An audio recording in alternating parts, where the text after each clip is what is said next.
So it's been almost 2 years since my last video about my VeloBuild 168. So in this video, I just wanted to go over some of the things I've been doing with the bike over the past 2 years and some of the changes I made to the bike. Mostly, I've just been riding it. So here's what the bike looks like right now. There's been a few changes. Let's start at the top. So one of the first things I changed was the saddle. Before I had a fully carbon saddle that was very light, but it wasn't very comfortable, and I ended up slipping around a lot. So I changed it to this 3 printed carbon rail saddle that I got from AliExpress. I think it was like $40. Next, I changed the pedals to SPDSL pedals. Before I had mountain bike pedals on it, and these are just lighter, so that's why I changed it.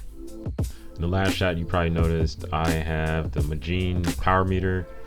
I bought that to kind of help with my training so I could know how weak I am. Since I've had the power meter, it's been working fine. I have had to go back and tighten up some of the bolts that hold the 2 pieces of the crank together just to make sure, because it was starting to make some noise.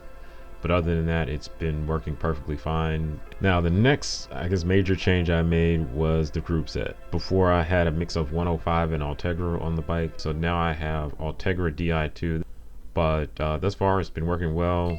I bought it off of eBay, so it's not in perfect condition. There are some scrapes and scratches on it.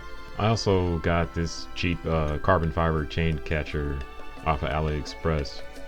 Early spring of this year, I repainted the frame, and I did a little fade on the top tube, as you can see in the pictures. Since I've made all these changes, the bike has been working pretty well. The only issue I've had recently has been some creaking from the bottom bracket. I pulled it apart a few weeks ago, and the bearings are starting to go bad. So I have another one I need to install, and hopefully that will resolve that issue, and I'll be able to get a lot more miles. So what's next for this bike? I'm going to keep riding it, obviously. Other than that, I do have another set of wheels that you see here. I'll talk about them in a future video.